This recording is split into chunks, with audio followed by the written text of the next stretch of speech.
Bon dia a tots, manco a u. Soc un valencià cabrejat. Avui, el vídeo que vaig a fer, vull parlar de la senyora Estrelada. I sa bandera que a molts li senta mal. El vídeo el fas perquè estic fart de llegir per Facebook i per les redes socials autèntiques animalades, autèntiques tonteries, autèntic onanisme mental. No se pot parlar de la senyora Estrelada sense parlar del nacionalisme. Per què? Se preguntaran alguns. Molt simple. La senyora Estrelada és el símbol del nacionalisme valencià. Ni és una bandera republicana, ni és una bandera independentista, no. És un símbol nacionalista valencià. Per tant, què és el nacionalisme? El nacionalisme és una corrent política de finals del XIX, principis del XX, que ve a ser amor per la teua pàtria, per la teua llengua, per lo teu. A finals del XIX, principis del XX, Espanya era el caldo de cultiu perfecte per al nacionalisme. Una societat coenta i decadent a més no poder i un centralisme absolutista que ofegava a totes les regions. La majoria dels nacionalismes el que varen fer per a diferenciar-se d'altres moviments polítics era afegir una estrela blanca de 5 puntes a les seues banderes, com reforçant que ells eren nacionalistes i per a poder diferenciar-se dels demés. Com dic, la senyora Estrelada no és una bandera republicana. Vaig explicar, perquè és molt simple, el per què la senyora Estrelada no porta corona. A principis del segle XX, que és quan neix esta senyora, la majoria de les senyeres que tenia la gent eren en franja blava, però sense corona. Qui tenia les senyeres coronades? Pues les associacions, institucions i gent adinerada. Per què?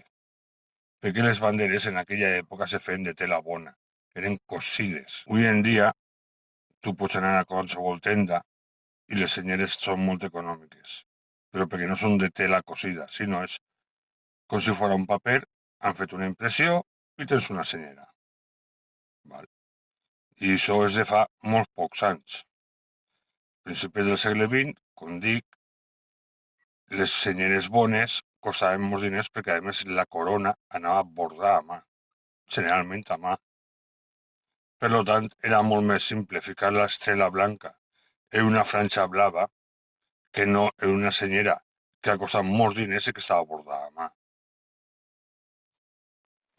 Un exemple ben clar de lo que estic dient ho podem veure en les fotografies de les grans manifestacions dels anys 70 i 80, on la gran majoria de la gent portava senyeres sense corona.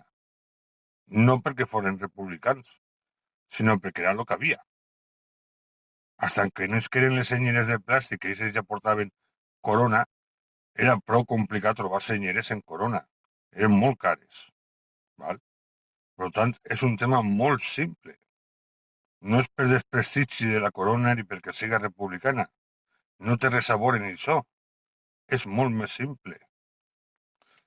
Bo, com diades, el nacionalisme i la senyora Estrelada a València arriba a principis del segle XX, en grans nacionalistes com Rosén Gumiel, Rafael Trullenque, Faustí Barberà.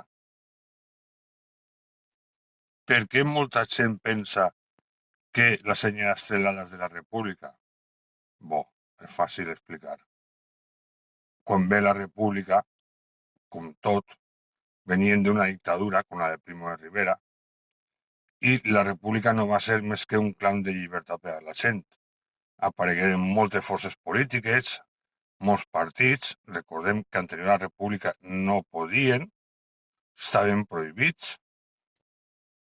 Diríem que va ser un esclat de moviments polítics la República. És obvi que al declarar-se la República tots els moviments polítics esclataren, entre ells el nacionalisme. també considerat en aquella època regionalista. Sí, regionalisme també és una forma de nacionalisme, però també hi ha que diferenciar el regionalisme d'aquella època que resta que veure el d'avui en dia. Altre dels mitos que n'hi ha és que l'estelada és d'esquerres. Pues bo, podem mirar-la en la República i dos dels partits que més ús feren d'ella va ser Acció Nacionalista Valenciana, de Miquel Aldert i Xavier Cas, que d'esquerres no tenien res, i la dreta regionalista valenciana de Lluís Llucià, que va ser un dels partits amb més seguidors. Pues bé, la DRV, la dreta regionalista valenciana, estava dins de la CEDA de Gil Robles. Per tant, d'esquerres no tenien res. I lluïssen l'estrelada amb molt d'orgull, sense problemes. Ja que entendré que la senyora Estrelada és un símbol nacionalista reivindicatiu. No ve a substituir a res. La nostra reina és la real senyera.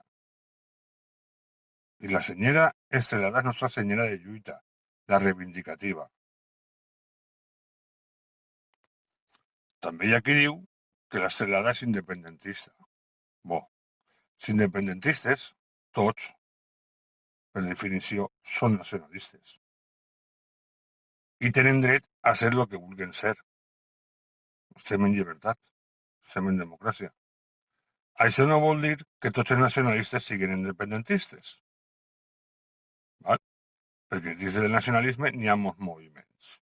Per tant, tampoc és una bandera independentista exclusivament. Passada la república, en el franquisme, la repressió va fer desaparèixer les senyeres estelades. Hi havia un moviment nacionalista molt xiconic, molt reduït. Podem parlar, per exemple, de Josep Maria Ballarri. Va ser una època en què precisament l'imperialisme del nord va saber aprofitar molt bé, perquè la burguesia d'allí sí que apoyava el nacionalisme. I una de les coses que saberen fer va ser aprofitar la senyera Estrelada per atraure els poquets nacionalistes valencians que havien. I ho feren molt bé, perquè el que varen fer, bàsicament, és fer creure als poquets valencianistes nacionalistes que havien que ser valencià no era prou, que havia que formar part d'algú més gran. Per desgràcia, molts caigueren.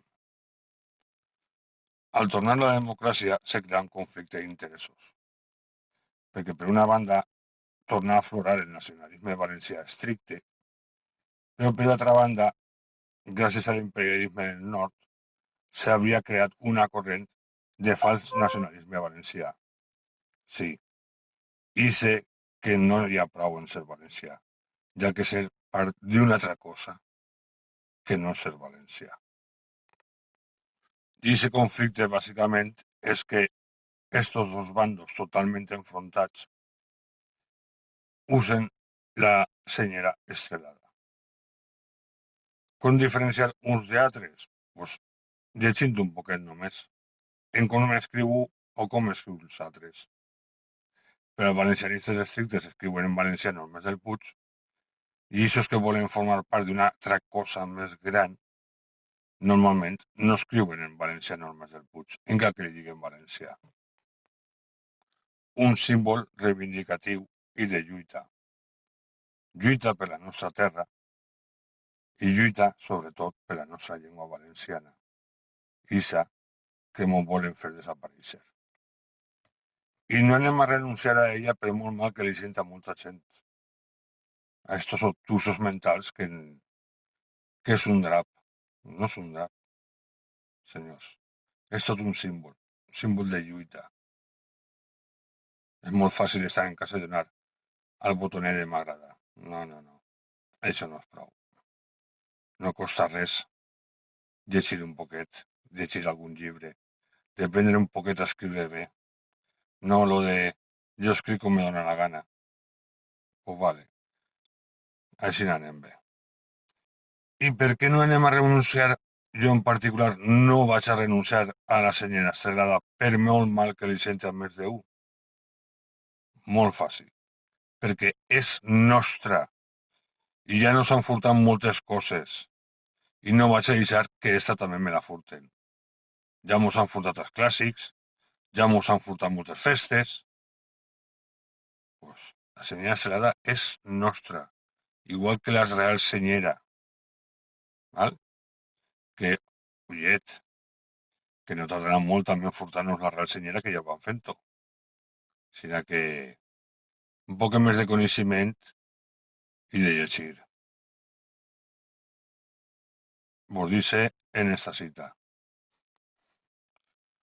Soc tan si vulc, com si no vulc, que sí que vulc, valencià.